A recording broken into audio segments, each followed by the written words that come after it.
I am so glad you convinced me that the family car should be the Defender 110. It is so beautiful inside.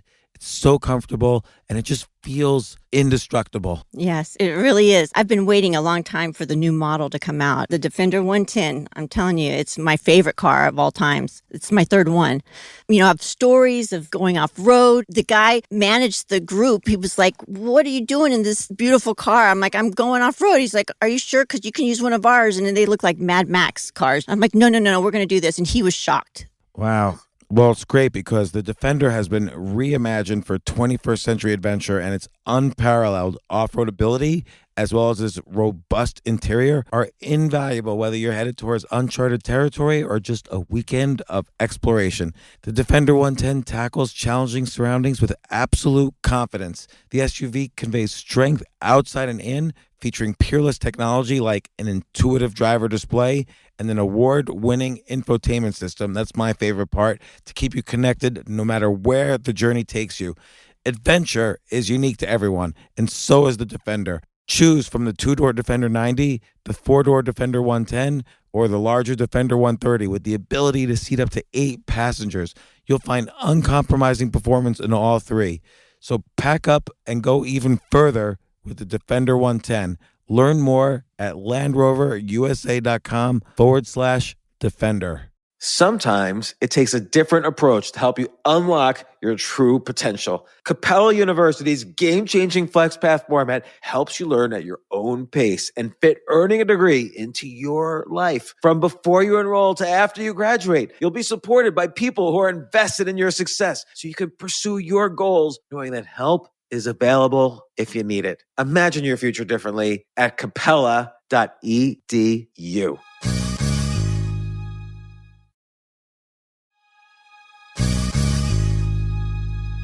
Everybody knows I've had points where I've lost everything. I've bombed so badly, the entire career was lost, and I started from scratch in new careers. And other times, my interest switched, and I sincerely wanted to reinvent myself to a new career. And doing that is a lonely and scary feeling. Reinvent Yourself, the book, is all about taking action, no matter where you are starting from. And in this book, I disclose how I tell dozens of stories of other people, how we've turned our lives around, and how I know you can too, no matter where you're starting from, because I've started from the bottom. Whether you want to supplement your income with a little extra cash or replace your job, or even if you're looking for a way to fund your retirement, or just simply your interests have changed and now you have to start from scratch in a new area of life, the book Reinvent Yourself will show you how. I've reserved a copy for anyone listening to this today. All you have to do is go to www.reinventbook.net. That's www.reinventbook.net to learn more. That's www.reinventbook.net. And I really appreciate any feedback as well on this. This isn't your average business podcast, and he's not your average host. This is the James Altucher Show on the Choose Yourself Network. Today on the James Altucher Show. Somebody's going to get hurt. Somebody's going to get killed. And we see it. We show videos of it, where that's all the officers have is extreme force, but the damage it does to a community. I called you to come take care of my husband. He hasn't taken his medicine, and you came here and you shot him, and he's dead. We hear this all the time. Just because extreme force may be justified doesn't mean it's right. Lawful but awful is a term we use in policing. I'll repeat, you were sending me a horrific video every single day. And I would wait for the video. And I was showing them to people around me, and they're like, please stop showing me these videos. Like, they're horrific. And, what are the actual statistics? What were the numbers on this problem? About 1,000 people die at the hands of law enforcement every year. A large part of those are people with some type of crisis or mental health. That's the reality of it. And also in a place like New York City, I think it's once every 4 minutes, there's a mental health call itself. And believe me, you're amped up, your head's going at 100 miles per hour, watching the hands, listening to communication. Are they going to run? Are they going to take off? All of a sudden, it's a foot chase, and you have their back towards you. Anything can happen there. Officers today have a tough job, and they wear body cameras to watch everything they do. But that uncertainty goes on every day in an officer's mind. Do I pull my firearm? If that's the only device you have. We've had police departments that they don't have any intermediate or less lethal weapons on them in America. So we need to give them those tools.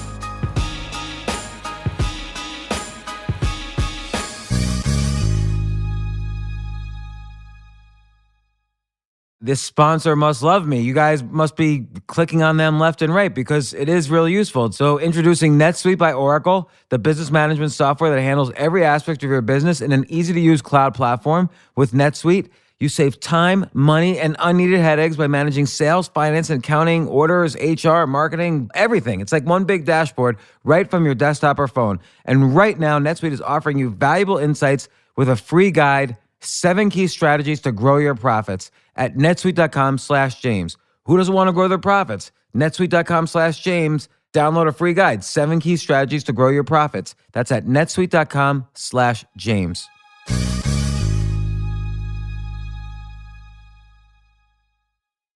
So I've got with me today Chief Don Deluca and Scott Cohen, who's an old friend of the podcast, been on twice before. I'll introduce the chief for a second. First off, welcome, guys. Oh, thank you for having us. James. And Chief Don Deluca, you were the chief of police in Miami Beach, then Doral, and then you were the head of the IACP, which is the International Association of Chiefs of Police, which means basically you were the top police officer in the world. I'm going to say it. You're going to be self-deprecating. But how many countries were represented in the IACP? First, you're way too generous. It's the biggest law enforcement executive association. We're in 165 countries, almost 32,000 members. So, and like just name some of the countries. What's like some of the obscure countries? Obscure would be too hard to say, but I could say wherever from South America, Central America, Asia, we're all over the world. So you saw all the issues facing basically law enforcement around the world. Not only, I mean, how you were like in Miami Beach for 20 some years. 26 years, the last 6 as the chief. Yeah, and then, so you've seen everything there is to see in law enforcement, the good, the bad, the ugly, and there's been a lot of all 3 categories. And, you know, like recently in the past few years, we've seen horrible things, or at least it's been made aware in the media. I mean, so Scott, you used to send me videos like every day. Here's another person being shot accidentally, not necessarily, just whatever. Or here's another person being tasered. You sent me one video that sticks with me that I just mentioned to Chief DeLuca, which is the kid who was mentally ill in a shower, and they were trying to restrain him. They couldn't. He was mentally ill. He was all over the place. And they tasered him in a shower. So the taser combined, you're getting 50,000 volts with the taser. And then combined with the water, he's got electrocuted to death. It's like an 18-year-old kid. His mom was screaming. Yeah, once it gets on your radar, you start looking at this issue. There's nonstop encounters that are really disturbing. And if you really want to dig a little bit deeper, your inbox could be flooded with activity on a daily basis. So I think you did dig deeper because I was getting videos every day from you, and I was showing them to people around me, and they're like, please stop showing me these videos. Like, they're horrific. And, we'll get into a little bit how you and I were talking about this back in 2016. But, Don, I want to talk to you a little bit about what, A, your background, and B, what you've seen as kind of the problems in law enforcement. And I mean, this is such a worldwide problem. Mentally ill people are getting, and it's not, I want to make it clear, it's not anyone's fault. It's just the equipment wasn't there. If someone is within a certain radius, let's call it 20 feet, and they're a danger to themselves or a danger to the people around them, and a police officer says stop and they don't comply, some force has to be used, right? You're exactly right. And I was in law enforcement over 3 decades, and I've seen the challenges, but they've kind of amplified to a place that's never been before. Everybody is very aware of what law enforcement does. They see the videos every day like you talked about. But we're only as good as the tools we give our officers. So there's going to be some tough choices moving forward.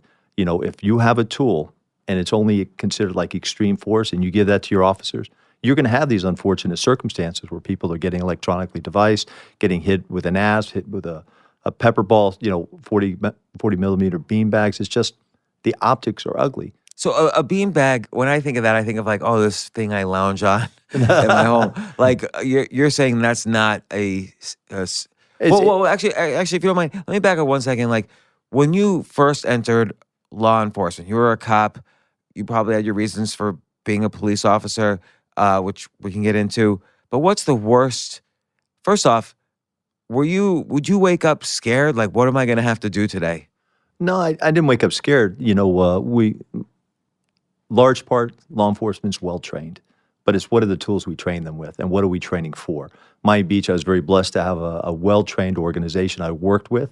And as a leader there, I emphasize training and tools and technology, always the best, for my officers, because how professional you are is commensurate to the tools and training you give your folks. Did you ever have an officer working for you who was killed on duty? When I was in Miami Beach, we had a couple officers killed in the line of duty. What happened then? One was a drug deal that gone bad. Guy 25 yards, shot over his shoulder, hit him right in the head with a .25 caliber. Another one was an officer dealing with a mentally ill guy that he arrested all the time on the beach, sleeping in the open, lodging in the open, or whatever the charges were.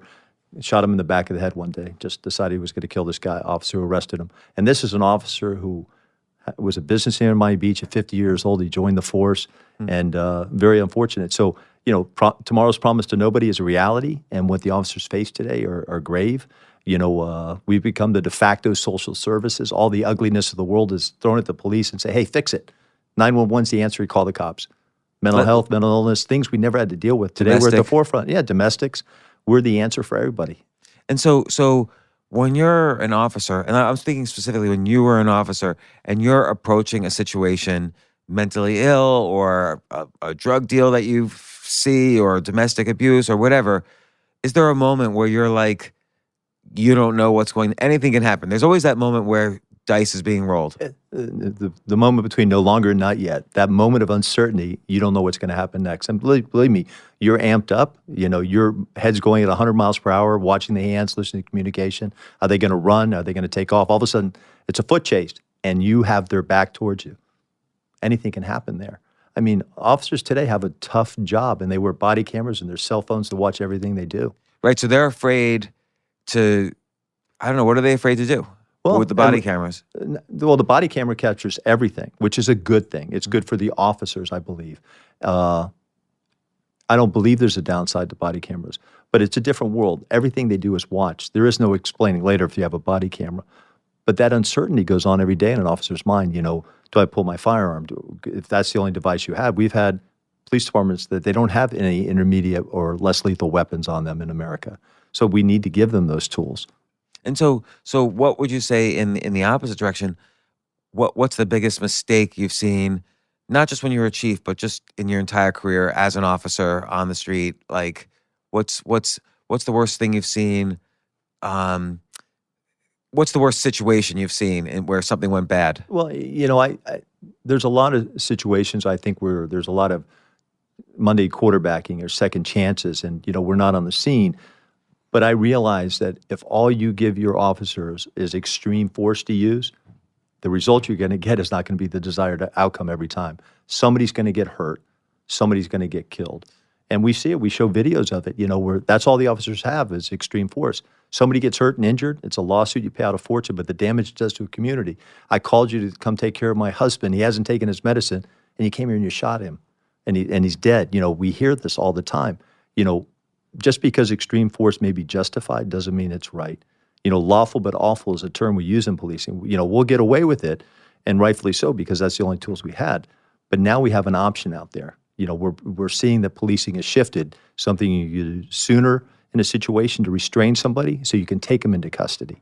So I think, when Scott and the team came and talked to me at the IACP, I said, if this thing works, you've answered a solution. You've filled a gap in policing that's been here for 20 years now. And you've seen this across all the countries in the IACP? It's everywhere. I mean, the country, Brazil, Sao Paulo police stood there at our booth and looking at this going, are you kidding me? How did you come up with this idea? And I said, I didn't come up with the idea. It's a guy much smarter than me, Woody Norris, who invented something, but it's captured everybody's attention. I tell the story 18 months ago, I had to go to my friends to kind of get into the market. Hey, take a look. I think there's a solution here. Now I go around telling you, this is no longer a nice-to-have item. You need to buy this for your officers because it's going to be used sooner. It's going to save you in lawsuits. Also, what it does to police officers when they have to use force or extreme force and people get injured and the investigations that go with it, we're going to save a lot of headaches. It's going to work. It's a win-win for everybody. And so why did you decide to become a cop? I tell you, it's something I always want to do. I can't tell if it was 1 out of 12, but it probably was. But I I always remember that show. Yeah, The guy, he was later on Battlestar Galactica, that guy. I think that was the same guy. it's just something I wanted to do. And I tell you, I hit the lottery. I got hired at Miami Beach at 20 years old.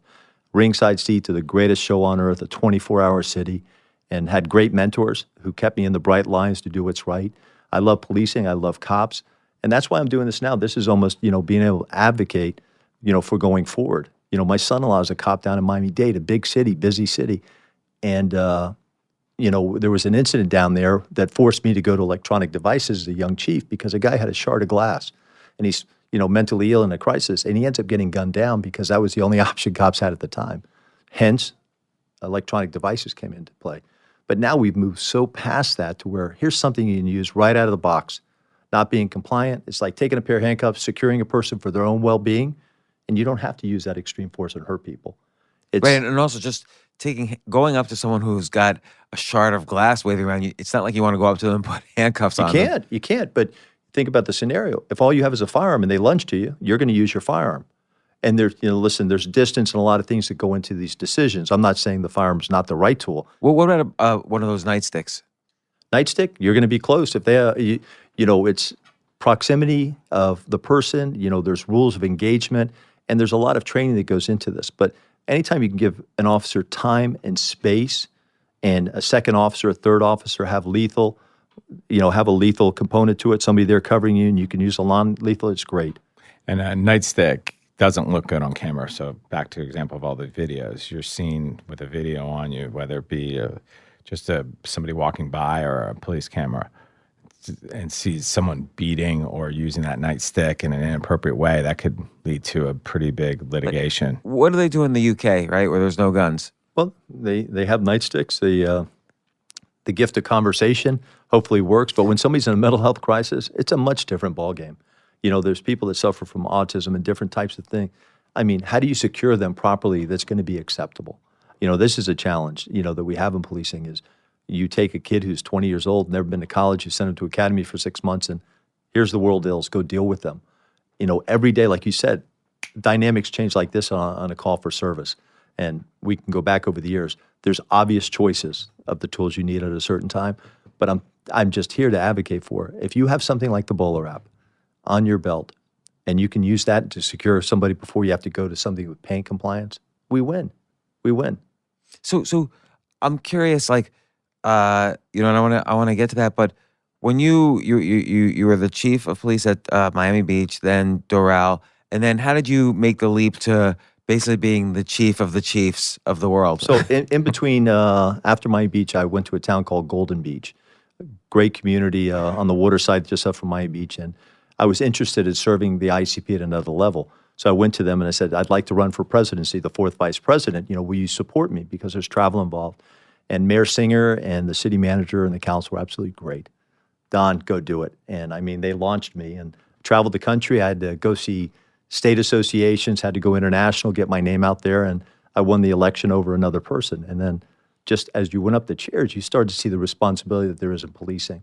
Everything from being able to go to the White House or talk to the Attorney General about issues of what is facing in policing today, asking for, they haven't had one, the council, have the law enforcement looked at as a whole. It hasn't been done since 1965. It just happened this past week. What do you mean? Look at the total policing as a whole, law enforcement, from criminal justice reform, look at the jails, look at mental health, look at everything. Back in 65, the 911 call system came out of this big study. So we finally had that happen this year at the ICP conference. The president signed off on, he put a commission in place for a year to look at all policing, which is good for all of us. So it gave me an opportunity to serve at another level, but see policing all over America and internationally and listen to their problems. Go to town hall meetings. And you were the head of the IACP at a very critical time. And this is, Scott, when you and I started talking about it, and I know you were thinking about this, this was when there was really an uproar about, law enforcement violence in both directions. But this was when, on Twitter, hashtag Black Lives Matter was trending. There was also a huge case where a lot of these incidents were with, as you mentioned, mentally ill people? What are the actual statistics? Like what was happening? What were the numbers on this problem? And this was while you were basically in charge of it. And, about 1,000 people die at the hands of law enforcement every year. A large part of those are people with some type of crisis or mental health. That's the reality of it. And also in a place like New York City, I think it's once every 4 minutes, there's a mental health call itself. The calls are coming in bigger droves because police are seen as the answer to it. Now, I don't believe there's as many facilities or other options out there. So police have had to come up with crisis intervention team training and put it out there. We had people sign up. This is a training. This is how you become recognized as an agency. Go through these steps to do this. But it also changed, the flashpoint of Ferguson. However you may want to see that, it kind of called law enforcement to the carpet of what are we doing right? Where do we need to look internally? Police legitimacy, procedural justice. All these big words came out, but it was a good time for us to take a step back and look at how we operate. Well, can you explain from your view what happened at Ferguson? Well, Ferguson was the incident where a young man lost his life, and none of us were there, like I said, but it became the topic, the conversation, and then there was rioting and there were conversations, and nobody's to judge it, but, the chief that followed there ended up being a friend of mine. He came from South Florida, Delris Moss, who took over the job, and, he confided in me. He goes, policing needs to change. There's a lot to be done, and we're at it at this point now. And what did you think, or what did he think could be a solution? Well, I think there's many solutions. Just because you've done it a certain way for such a long time doesn't mean it's right anymore. There are standards in policing. They're not universal. Unfortunately, there's 50 states that operate different from each other. But professional policing is needed across the board. And how we train our officers is important. The tools that we give our officers going forward is even more important. But, not just anybody could be a police officer. It's just because you pass the academy doesn't mean you're going to be a good cop. Ongoing training, ongoing accountability is important, and I think it's changed. Police now are more accountable, I think, than they've ever been in my whole career. And Scott, it was around this time, 2016. I'd like to say we were in conversation, but really it was like you were thinking out loud and I was listening, and you were talking about all of these same problems, and you had an opportunity where you were friendly with a few police departments, and you were looking for. Is there a business opportunity here? And I remember talking to you about body cameras that could stabilize, but you felt this was kind of a commodity product. In fact, Taser sort of moved into that business because the Tasers were, starting to get a bad name. I don't want to say anything bad about a Taser, but they were moving their business model a bit. So you didn't want to compete with that. And then you talked to, I remember back in 2004, we were all invested in a company, LRAD, LRAD, which was like a sonic gun used in the Iraq War. And you talked to the inventor of that, and he said, "Oh, well, you can't make a local version of that. It had to be like 1,000 feet to shoot somebody. 20 feet wouldn't work because the sound would be too great." And you said, "Well, what else do you have in mind?" And did he just invent on the fly the device we're about to talk about? So let's go back to that because it's important to remember. So yeah, I think the company at the time was American Technologies, which became LRAD, and they had just launched that sonic gun for the military. That we got that opening order in Iraq, and as that business started to build up and they started to get manufacturing in line and started to scale, there was we were watching Taser, and you and I had lots of conversations about Taser, and Taser's stock really went from went on a hyperbolic spike. It was controversial, similar to just law enforcement in general started to get controversial. Was it a lawful shot, or were they using the right use of force? But this Taser was really the first new device to come on law enforcement's belts in decades, right? So were police officers resistant to the Taser at first because of the extra real estate on the belt? I can honestly tell you, I was a young chief at 2001, and I didn't go to it right away. But as more episodes would come up, we started searching for answers. And at the time, the electronic weapon was the only one out there. So we went to that. So I could see, of course, a gun, if it enters my heart or brain or whatever, is going to kill me. But I'm not that excited about getting shot with 50,000 volts of electricity either. Like Well, a gun, you could shoot someone in the leg and they're not going to get hurt. I mean, they're going to get hurt, but they're not going to die probably. Well, we're not trained to shoot at the leg. And, with American policing, we shoot to stop you.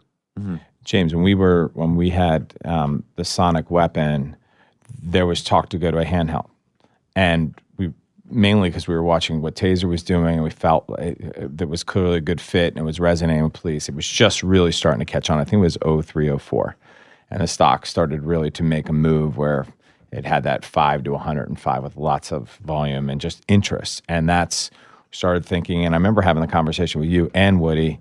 Let's go ahead and launch the handheld. We all went our own way. A decade later, starting to see the issues come back up, and more and more video, more and more controversy. Ferguson happened, and I'll repeat, you were sending me a horrific video every single day. and I would wait for the video. And you were in the huddle. We were having conversations about what to do with this. And you're right. We were talking about videos, different types of capture systems. We're talking about going back to the sonic gun. And that's when I called Woody after a decade and said, hey, Woody, can we bring back the sonic gun? And to his credit, we batted it back and forth on the phone that day. And it was probably within 48 hours. He called back and he said, look, sonic gun's not going to work for these and this reasons. It's too lethal. You could I think you're exposed to liability on that. And it's going to be hard to carry that type of electronics on your belt. But what if we could wrap somebody? And it was just, he walked me through it. And at that moment, if we're going to do this, we'll be 50-50. We'll file the patents together. We'll build up to a prototype. And you and I were talking right at that point. Hey, James, what do you think about this? And I remember it resonated so well with you. Yeah. We thought we'd have a product in a couple months, and it turned out to be a couple years. But the idea was there. I'll tell you when we were talking. It was like June 2016. Was it June 2016? Wow. Yeah, or maybe May 2016. And we were probably in front of Donnie. So given the connection we had with Early 17. Yeah, we were early 17. So it wasn't far after that we were in Washington meeting Don, who was president of the ICP. Yeah, and you had a that first conversation. version pretty quickly, like 6 months. Yeah, it was a very raw early version. Because I remember when you went to meet Philadelphia, Yes, I think. I just got the prototypes. Yeah, I just got the prototypes. IACP meeting. No, but and you called me from there, and you were like, we met the chief of the IACP, Don Deluca. He loved it. This is going to be great. All the chiefs are swarming around our booth. We were very optimistic and hopeful. And the more and more people that we showed, your friends and other influencers in law enforcement, the more buy-in we would see. We'd see it in their eyes. They knew they needed something. They knew that what they had wasn't enough. And that idea, even though it wasn't perfected at the time, far from perfected, but the idea made sense to them. And we just had to capitalize ourselves in a way where we could make the product better, build manufacturing, and build a team really to execute. I think this is such an important lesson, first off, about entrepreneurship.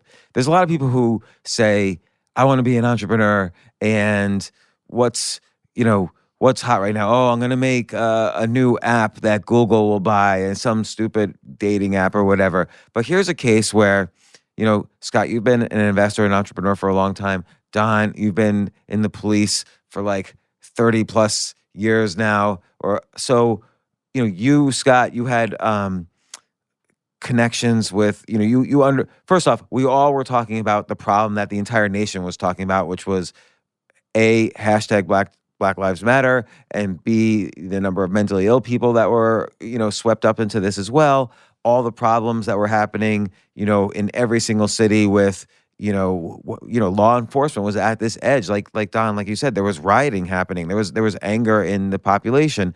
And, so you started with a problem that was global, not just like, oh, what's the latest dating app we could do? And then you had this global problem. You worked out, you started considering solution after solution. You had departments that you had built relationships with over the years or decades. You called an inventor that you had a relationship with for a decade and a half or more, and just started batting around solutions, came up with the first prototype. Is it the final prototype? No, I've seen it's 20 generations earlier than the current version. But still, you take that, you showed Don, who got excited, who started getting other, Don, you joined the company, right? When did you join? November 2017. You joined BolaWrap. Wow, so you went from IACP to Wrap. And I retired from law enforcement March of 18, and it's been a ride since April of 2018. I'm their chief strategy officer, by the way. So because you need a police expert to say, yeah, this could fit on the belt. This is how training works. These are the use cases. But it's interesting that people underestimate relationships. They underestimate the morality of entrepreneurship. And I'm not trying to be like, Adam Smith with the invisible hand of capitalism, but if you're solving a major societal issue, it's not like you're greedily trying to make money, although money is certainly an important side effect, but money is going to happen if you're these wrap guns, these restraint weapons, they're not free to make. So it is a business structure that incentivizes everybody from law enforcement to the entrepreneurs to the inventors to get these things off the ground. But that's how things happen. It's not like, I'm going to move to Silicon Valley and learn, some coding language and make something that 3 people will like and then get bought by Google. I mean, right now, I don't know if you can say, but so first off, describe ultimate. So I just got shot by this gun, this weapon.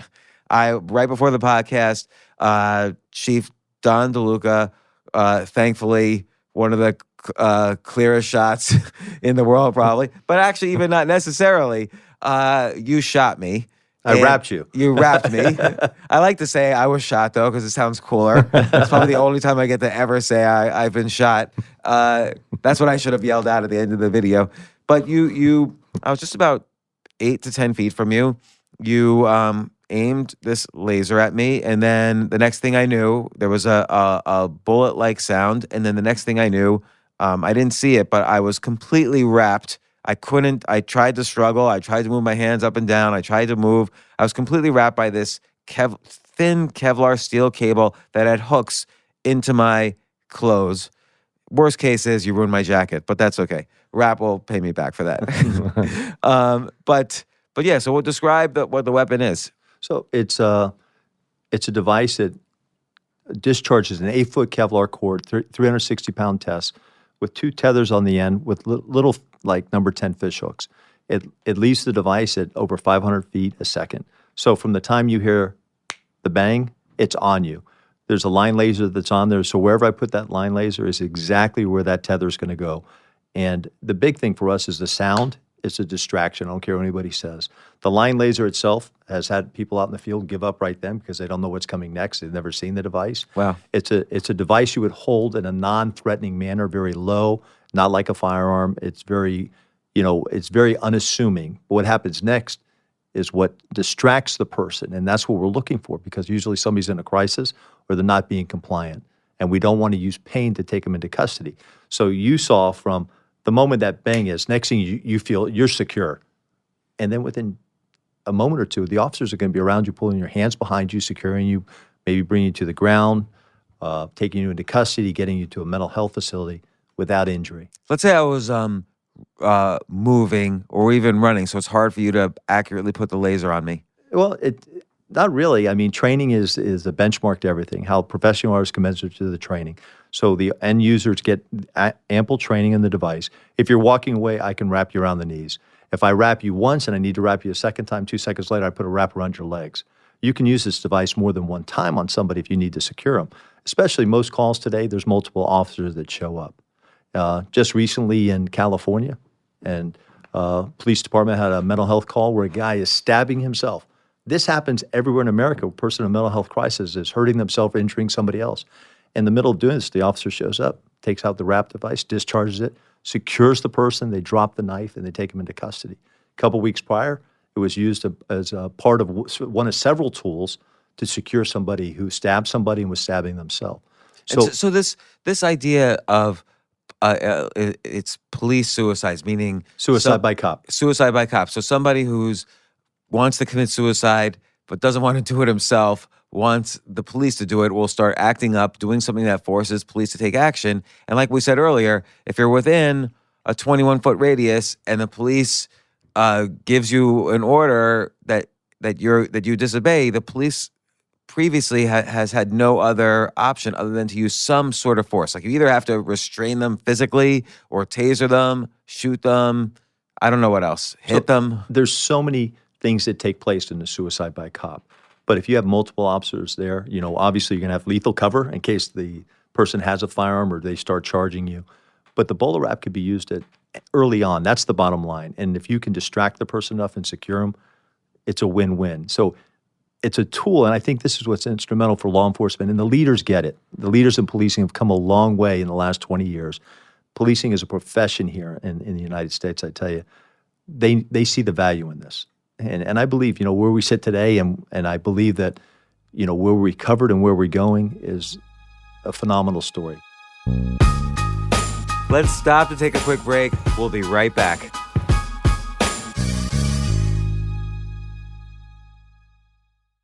The problem that keeps so many businesses from knowing their numbers is this hodgepodge mess of business systems. One system for accounting, another for sales, another for inventory, and so on. It's just a big, inefficient mess that takes too much time, too many resources, and all that time hurts the bottom line, plus having all these additional software packages. So, introducing NetSuite by Oracle, the business management software. It handles every aspect of your business in an easy-to-use cloud platform, dashboard, whatever you want to call it. Gives you the visibility and control you need to grow. With NetSuite, you save time, money, and unneeded headaches by managing sales, finance, accounting, orders, and HR instantly, right from your desktop or phone. That's why NetSuite is the world's #1 cloud business system. And right now, NetSuite is offering you valuable insights with a free guide, 7 key strategies to grow your profits at netsuite.com/James. That's netsuite.com/James to download your free guide. And who doesn't want a book about this? 7 key strategies to grow your profits. netsuite.com/James.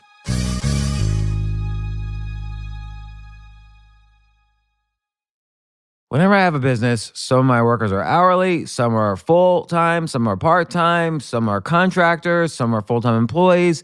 It's hard to keep track of all this and know that you're actually making money per employee. This is especially true for HR, human resources professionals working hard to attract and retain all of the best talent. That's why Kronos puts HR, payroll, talent, and timekeeping on a single cloud-based platform. It's one especially designed to give HR professionals supporting a blended workforce a whole new level of confidence. With Kronos, they have everything you need to tackle nearly any HR challenge and are empowered to not just find and hire the right people, but to engage, motivate, and reward them every step of the way. So, learn more about Kronos HR solutions for the modern workforce and the people who support them at kronos.com/HR swagger. That's kronos.com/HR swagger. Kronos, workforce innovation that works.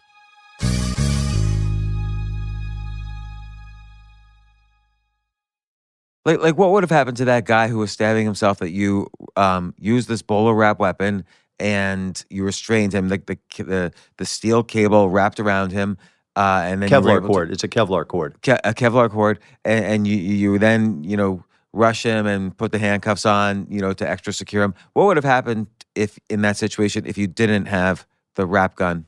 Well, then you'd have to use pain compliance, extreme pain compliance, let's say. The beanbag rounds, the 40 caliber beanbag rounds, a baton, or you'd have to, if they started making an action that you considered threatening to yourself, you'd use deadly force. Yeah, and so right now, I know it's early, right? When have you officially? I don't even know if you have. Have you officially released the BolaWrap weapon? Oh yeah, it's for purchase. Departments are buying. I tell everybody, 2 weeks ago we were at the ICP conference, and I still smirk when I think about it. Seeing grown law enforcement officers standing there looking at our booth, watching these videos of what's going on out on the field, when the device could be used, and the questions that followed. I mean, and officers have been on the job 30, 40 years saying, hey, I got to have this. We're in the market. It's a reality. This is not going away. This is going to take off. And I don't say that for any other reason. Is I believe that we need to give officers the best tools. It's a responsibility of law enforcement leaders to protect lives, for their officers, but also for the community we serve. When we went to Ferguson, there was a retired lieutenant from St. Louis Police Department, part of the Urban League there, grabbed me and he said, you know what? This is the first humane restraint I've seen in my whole career. And I go, you're absolutely right. What is wrong? There's not a downside to using this. Not a downside to it at all. And when you you have all these relationships with the 165 countries you were involved with when you were head of the IACP, what what are the issues they seem to have? I mean, do they have issues do they have issues different than our issues? Policing has many challenges: recruitment, retention, salaries, what training, what tools they can use, perception, social media, cyber crimes, cryptocurrency, you name it. There's a plethora. But now you talk about suicide by cop. Here in the United States, more officers have taken their lives than killed in the line of duty. It's unheard of. The job is tough, and we got to make it better for officers. One of the few things we could do is give them the better tools, and this is something they could use. James, I was going to just remind you of the evolution of this because you were at the table when we just started. So when we were in the beginning, we were using glue, magnets, a starter pistol, CO2. We were trying everything. We thought it was going to be $1 million to get a product into the market. I'm glad you didn't come to me with those ideas. But going from IACP last week, where our booth was 30 by 30, and we were having probably 15 to 20 conversations with different departments going on at any one given time, from 3 years ago, which was our first IACP, where there was a 5x5 and couldn't fit more tan 1.5 people in that booth. And everybody was just kind of working the floor, and no one knew us. To today, almost everyone knew who we were, had seen the video in one way, shape, or form. So that's coming a long way. That what we thought was $1 million budget to get to market became 5, then became 10, and today I think about $30 million of paid-in capital. Most of that all within the last 12 months. So with the evolution of this, took a lot more capital than we ever thought. And the form of this it's taken many different forms, and will probably continue to evolve. It will continue to evolve over the next couple of years. But we definitely found a spot, which back to the kitchen room table, we knew we had an idea, and to take it to market and to see the response we had last week with just engaging with countries and federal agencies and domestic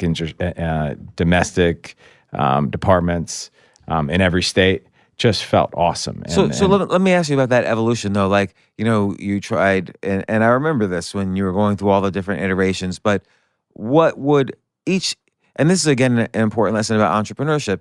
Entrepreneurship is a lot about experimenting. It's not like we figured it all out. Here you are, chiefs of police, buy it from us. Like, you didn't know. So, like, what was an example of, oh, this might be a good product, but it didn't work out?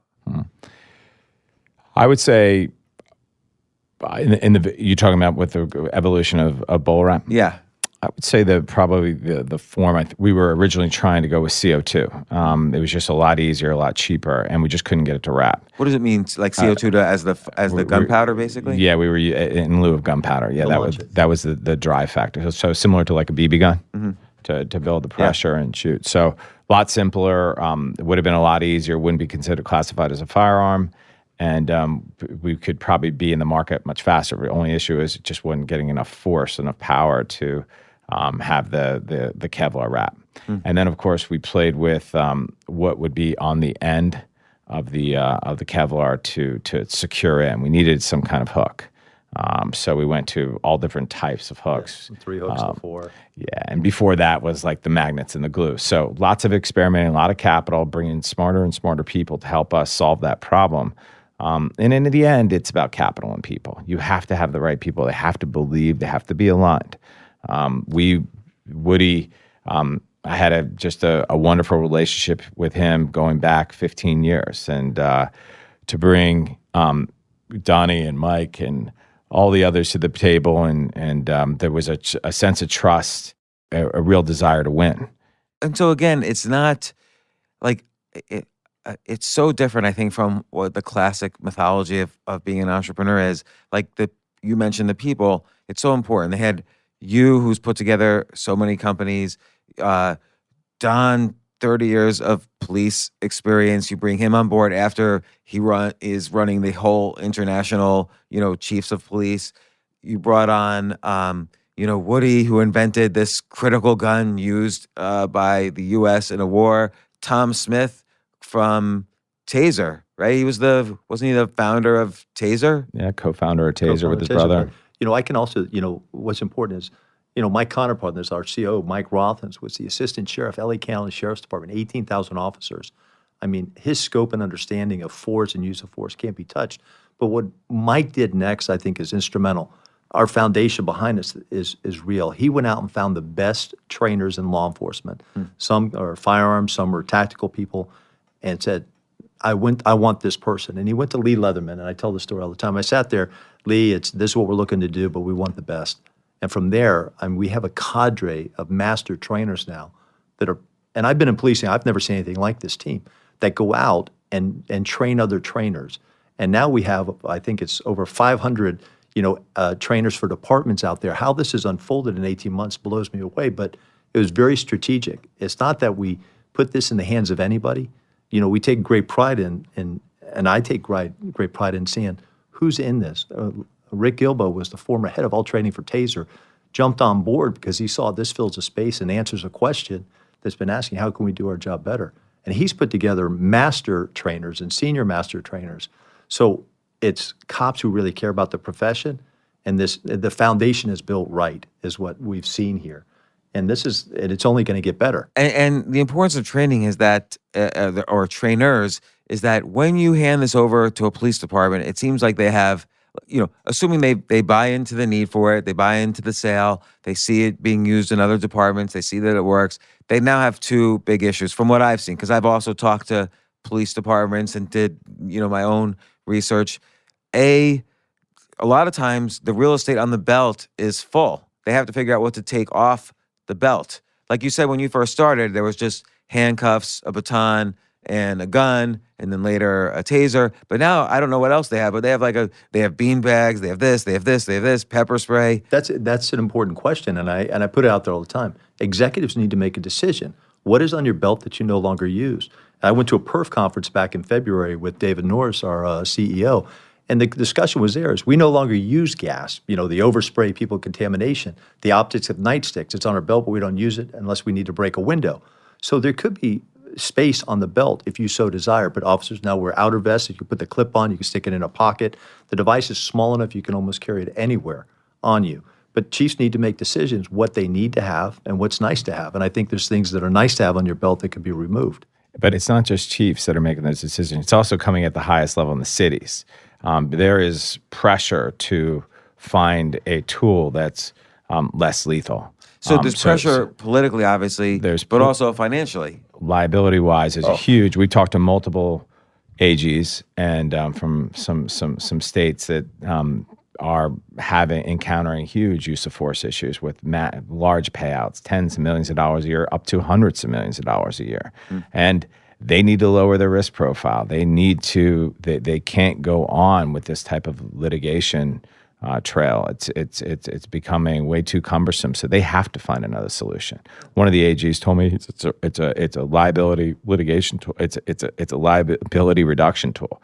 This reduces liability from the cities, from the state, and going back to one of the questions you asked, what was our biggest mistake? I think we underestimated the value of training early. Because how long does a police department take to, once they have a new device for the belt, how long does it take them to train cops to use it? So we train their trainers. Internally, they get trainers. It's about a 5-hour course. But the end user could be 1 to 2 hours of training, which isn't a whole lot of time because it's a simple device to use. It's the policy that goes with it that is very strong to be re-entered, hammered in. This is when you use the tool, and this is the right way to use it. So it's only a couple hours. It's not a complicated device because it's going to use it sooner. Some agencies might not even consider it a use of force. So we give sample policies out and basically say, this is how you do it. It's easy when you have a law enforcement team going into law enforcement, and we understand the profession and what the gaps are and how it should be done. So the trainer, how we've rolled it out, has been incredibly receptive. They've become our best salesperson because they cement it. These are, end users who understand the value of explaining how this is going to fit. And James, one major city that we're working with, we're in several major cities, but one of them, they haven't introduced a new tool on the belt for 30 years since Taser. So it's not like there's all these options popping up. I mean, there's different inventions and people have got different ideas, but nothing has, for the several major cities, the feedback we're hearing is there hasn't been anything substantial or anything that's got a shot that go on the belt on every line officer in 30 years since taser. So there you have it. I mean, that's another audience, Scott, that we were talking about this earlier, and it slipped my mind, is the insurance carriers for cities, are advocating for this, are coming to our demos and asking the questions, why can they purchase this for their departments instead of using, paying compliance devices? Because they pay out on one lawsuit, they could have bought 100 devices, and use something simpler much sooner. Yeah, so insurance companies are putting pressure, the way insurance companies will put pressure on doctors to use a certain medicine. Well, they're given the consideration, because they're the ones who write the checks. In the end, I mean, there's lawsuits, and you can pay out $900,000, you pay out $1 million because somebody was injured. They face planted when they had an electronic device hit them, or they were hit with a nightstick and you split a head open because that's the only tool you had. Now, if you could use something sooner, you're going to save money all the way around. But also, the officers go under investigation when they use their force and control and things that would be unnecessary if we gave them something else to use. So force is always going to be part of the job. Yeah, that's not going to go away. In a litigation right now, we've spoke to several cases. If let's say there's a taser incident or another use of force incident, in the plaintiff, they're asking, the lawyers are asking, what are the tools did you use? Why didn't you consider this tool, a lower use of force? It's a standard question in a case now. So if you don't show that you went to an alternative and you started at a high use of force, but you could have used a lower use of force, it's a standard question now in litigation, and you don't use it, guess what? You're going to end up settling that case. But that's interesting. That could be a negative as well, right? Because if you have an alternative like the BolaWrap gun, prosecution's always going to ask, why didn't you use it? And you might be liable if the officer or the city might be liable if they say we didn't because of these reasons, but the prosecutor's going to keep hitting. Why didn't you use the lower alternative? Could this be a problem in litigation? Well, I would tell you, the officer's always got to be able to articulate the force they used, and that's in training. So if they pull out something higher, they're going to have an explanation for it, especially if they're carrying it. They're going to say, listen, I can't use something at this low level. I need to use, impact. I have to use something that's going to get their attention. They might go with a stronger force. But I think Scott's point is, when something less could have been used and you don't even carry it, that's going to be the issue. Well, why don't you have other options then? They got to pull out their firearm. You don't have nothing before this. And particularly since this now exists as an option, they can always point to... Go back to the glass example with a cut piece of glass. For you to use a gun, if you use a gun and shoot that person, you're going to end up with a big settlement. The plaintiff's going to end up with a big settlement. So if you use taser in that incident, do you need taser? You could have wrapped his legs. So again, a taser, I imagine if he's holding like a shard of glass, you taser him and then he falls on the glass. Well, it all depends. There's so many moving parts. And Mary talked about that moment where the guy takes off running. There's a lot going through your mind. So if somebody has a shard of glass and they're 25 feet away, you can wrap them. That's a safe distance. Now, if they're within 10 feet and they can charge you, you probably might have your firearm out. So there's a lot of moving parts in these scenarios. But it is something police that officers switch guns or weapons. Yeah, and usually more than one officer shows up. But, it's hard to ever put yourself in the place where the officer stands at that moment, that lonely moment where they're going to make that decision. But if you give them options, it's incumbent upon us to do that. We have to provide options. There is no one silver bullet anymore. But it might be a lawyer is certainly going to bring it up on the case and try to poke holes and try to angle. And listen, there's experts out there that are going to tell you, this side of the story. And we've reached out to experts and have them look at these tools. And this is a viable tool.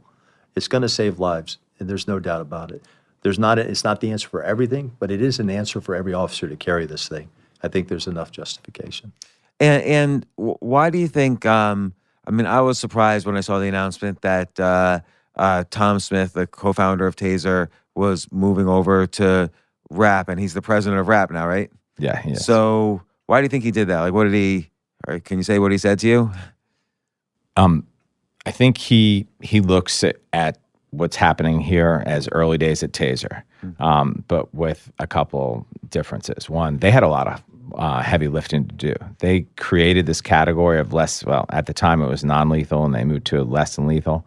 It's hard to talk about sending an electrical weapon and deploying that. A lot of education, huge comfort. It took it took decades for that to really just get to the point where they are today.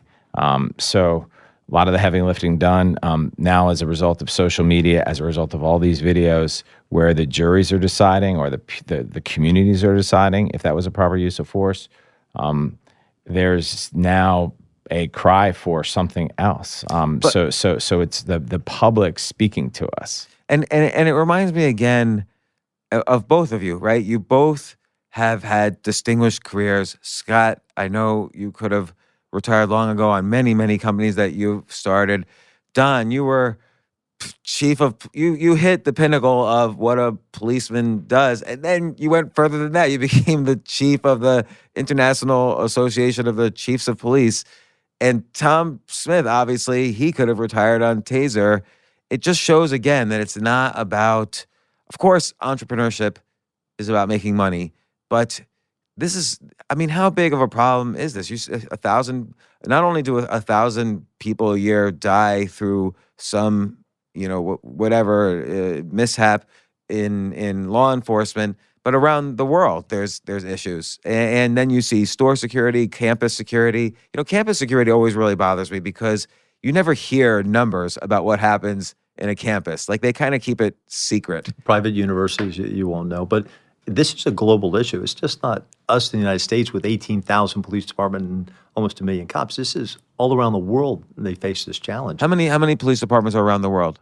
I have no idea. And then you throw in the, take a department like Indonesia. They have 380,000 officers. Some of these national police, this state of Sao Paulo has 90,000 officers. Yeah, 1 million. It's amazing. 1 million sworn in the U.S. and 20 million overseas. Okay, so tell me, what's the cost of the wrap gun? We're working on about 50% margin. So the device is $920 with the laser. $925. And how many wraps does it fit in it? 1 at the moment. So wait, so what if I have to fire twice? You got to reload. How long does it take to reload? 2-3 seconds.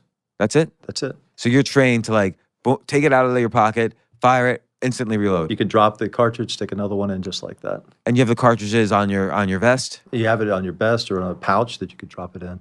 And it's easy to reload, just click it in. Very easy. There's no secret to it. Either side works, you slide it in. How many cartridges per gun do people usually have? Like, let's say someone orders a gun. How many cartridges do they order? We recommend that a person carries 2. And for each device, you have to do training. I think it's 8 to 10, but I'll let our training people, I think that's what they recommend. Yeah. Each device you purchase 8 to 10, and every year you requalify with it. And you don't have to buy a new gun. It's like a razor. You buy the new cartridges. So, and how much does a cartridge go for? $30. So, and the idea is, of course, is that this is minimal compared to all the societal benefits, financial benefits to the cities and so on. So, and again, it's just, why did you see this? Obviously, you saw this as a great opportunity for you career-wise, Don, but did you really say, maybe you and your wife were thinking of retiring and, moving to the Keys in Florida, doing some fishing? I don't know if you fish. No, but I think, I saw an answer. I saw an answer to a problem. So when I first learned this, I was still on the job. And I was excited about it because we need to evolve as a profession all the time. And somebody thought of the most creative thing I could. Like I always said, how did Woody Norris think of this? How did he make this happen? But it took the patience of a Mike Rothins going out there, listening to police departments, making adjustments and tweaking it, putting a 4th hook on it, making the Kevlar cord 380-pound test. I mean, all these things came into play, and then it happened. And, I'm telling you, seeing the expression on people's faces tells me that it's a winner because it's going to be something that cops could be happy to use. When you pull out a nightstick, it's ugly. And when you use it, that's extreme force. People get hurt. Not that it's not justified, but the optics of what we do in policing is ugly. So if we give them a solution to solve a problem sooner, it's a win-win for everybody involved. It's going to be ugly some days. There are going to be fistfights, knockdown, drag out. It's going to happen. But that's not always the scenario. And you mentioned earlier you've had police officers already, even though it's in the early stages, you've had police officers already come up to you and say, oh my God, this this just happened and we used. We could, they used it, or they put the line laser on them. So we're having success stories starting to come in. The more that it's out there in the market, we're going to hear more stories. But I think what the best part is, I've heard chiefs and superintendents say, I'm going to go back and look at what we did in 2018 and look at our use of force, and when could we've used a device like this? That's the right way to look at this. The history speaks for itself. You can't change the facts, but if you say, hey, in this scenario, this scenario, this scenario, it proves that there's a tool out there that we need to have. Is there anything else? Like, could the beanbag gun be made safer, or what other? That's pain compliance. So there's always going to be a need for pain compliance, which means using pain to subdue somebody or secure somebody. But there's been a need for a non-lethal response to people in crisis, or people you need to secure, or they're going to take off running from you. To tase a 14-year-old kid is not the answer. Hit somebody with a beanbag is not always the answer. If you have something else that would be applicable at that time. And the BolaWrap's that tool. And Scott, I've seen you, company after company, you've always tried to solve big problems, but this is the one, and this is why we're here. This is the one you always call me with, that you can't believe, you tell me the latest story, you can't believe what this person did or this person said. And then I know all the other companies are involved, and this is the one you're most active with. Are you, do you feel this is on schedule? Are you happy? Yeah, I mean, bringing Tom in was a game changer. I mean, Tom's bringing back the band, so to speak. He's gone to his distribution network, the distributor network they used. He's running into old taser people every which way they seek him out. They seek him out, and he knows where to go. So watching him has been a lot of fun, and it gives me more and more confidence. It's taken longer, but as I get to know law enforcement. I laugh when he says it's taking long. I can't believe how fast it's happened. Yeah, the conversation in the living room in the 2016. entrepreneur and the cop here, we have two different views. Right. So as I'm a little bit more grounded and understand the sales cycle and understand the budgets and the training and what it takes to put that all in place, I am really proud of where we are. Yeah, so we have a solid foundation. I think that's the best part about it. And it's really nice to see it took way more capital than I thought, and it probably will take more capital over time.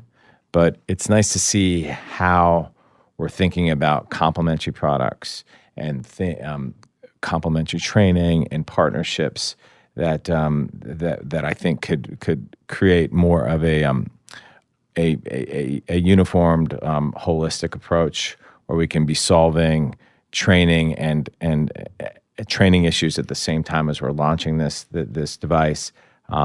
Do you see the need for other products coming out there similar? I think there's definitely how we could build upon the current product. Wrap technology can build different iterations. I think this product, the way it is now, is perfect.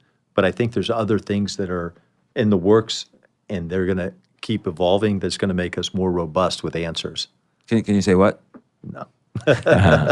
But it is relationships at the end of the day. Staying current, staying on the training, having those high level and line officer relationships and government relationships with politicians. It's an advocate relationship. But you really worked to build those. Like, again, I mean, just to put this in context, this was when I was living from Airbnb to Airbnb to Airbnb. But for a while, you had an extra bedroom in your place. I stayed in your place. So this is the first time I've ever seen such a huge operation start from literally the initial conversations pre-idea. You were just, you were talking to me late into the night about idea after idea after idea. You would bring in police officers. You would bring in, government officials. You would bring in inventors. You would talk to everybody. And then you were flying all around. You still fly all around.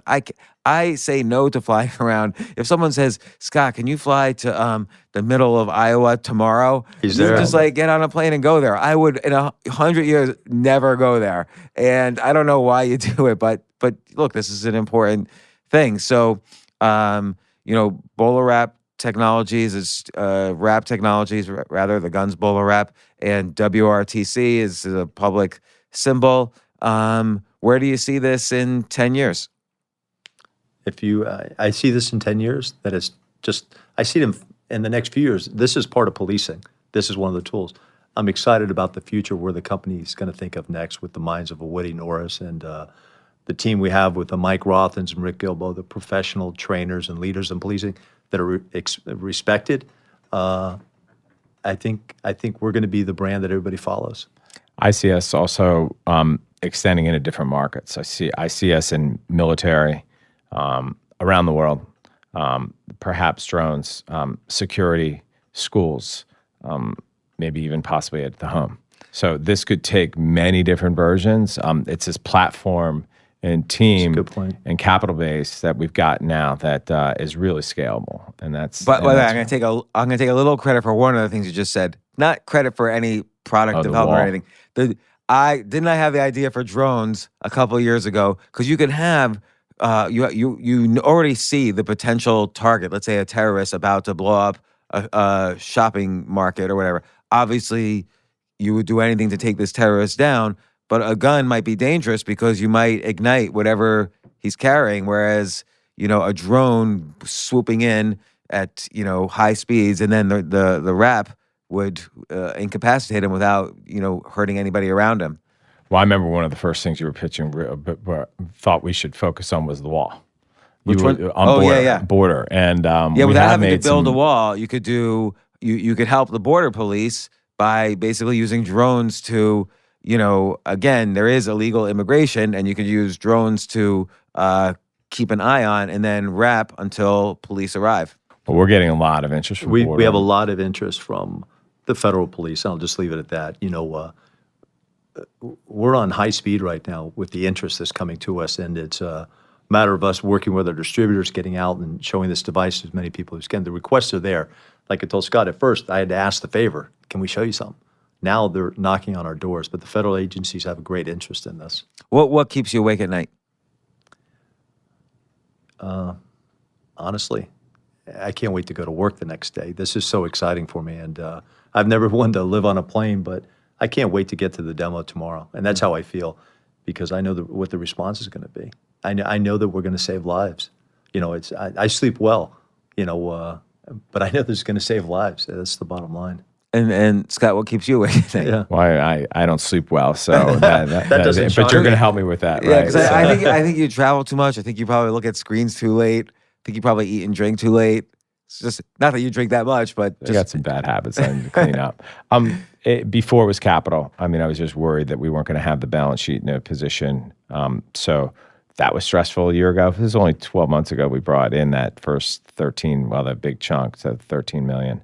And then most recently the 12. So that kept me up at night then. But now it's execution. I want this to work. We all want this to work. We're at a critical moment right now. We're in a lot of departments, over 100. There's a lot going on, from manufacturing to our internal ERP system to all the new hires. Getting everyone to work together and just have that go smoothly sometimes does keep me up at night. Yeah. So I tell you this, and you know why? And I wish I could memorialize the feeling. In 2017, 2 Octobers ago, our booth, there's over 600 vendors at the ICP conference. We were one of the busiest booths. We stood out. There was an audience around us all the time. And I was in disbelief, of the response. It's just, and everybody walked up and said, I know you're here. My boss sent me by to take a look at it. Mm-hmm. And Chief standing, adults standing there watching. I was saying, this was my wow moment. We're here. This is launched. You know what I'm saying, Scott? And if you go to the conference, it takes 1 million square feet, and we were like the show in my eyes. We were as busy as anybody could be, and that says a lot about BolaWrap. And that was 2 Octobers ago.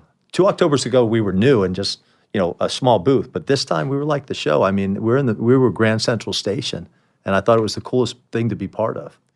Well, Scott, Cohen, again, I encourage people to also listen to our prior episodes about entrepreneurship and success and all of your amazing habits that have led you to create company after company. And Chief Don Deluca, you served in Miami for 26, how many years were you in 26 and a half years in Miami Beach, then Golden Beach, and then Doral. And you were the chief of police in Miami Beach. Then you were the chief of police in Doral. And then you were the chief of the Chiefs. You were the president of the IACP, the International Association of the Chiefs of Police, for all around the world, 165 countries. It's an honor to have you guys here. It was an honor to be shot/wrapped. Wrap, please. by Wrapped. I'll tell you my experience. Because this is the first time I've been wrapped after 3 years of talking about this. It didn't. I heard a loud sound, which was intentional, right? That you want to shock the person, and then I don't know, like a microsecond later, I was completely wrapped around the arms. I tried to push my arms out. I tried to lift my arms up. I couldn't do either. There were hooks into my jacket, but I didn't feel a single thing. I was just simply detained, like I couldn't move. So great stuff, and come on again, and let's follow up in a year and see what's going on. Thank you. Thanks, James.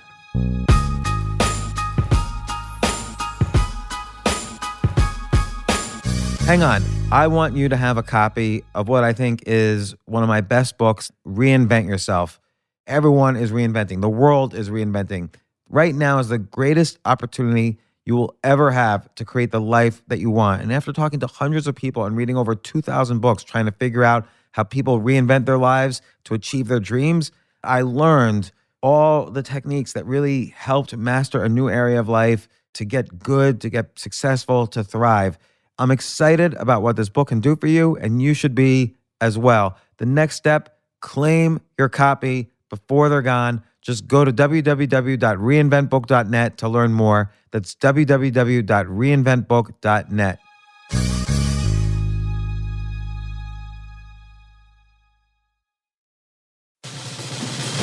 These days, we're all investors, trying to be smart with our money despite our worst impulses. But at iShares, we believe that deep down inside of every investor is a better investor.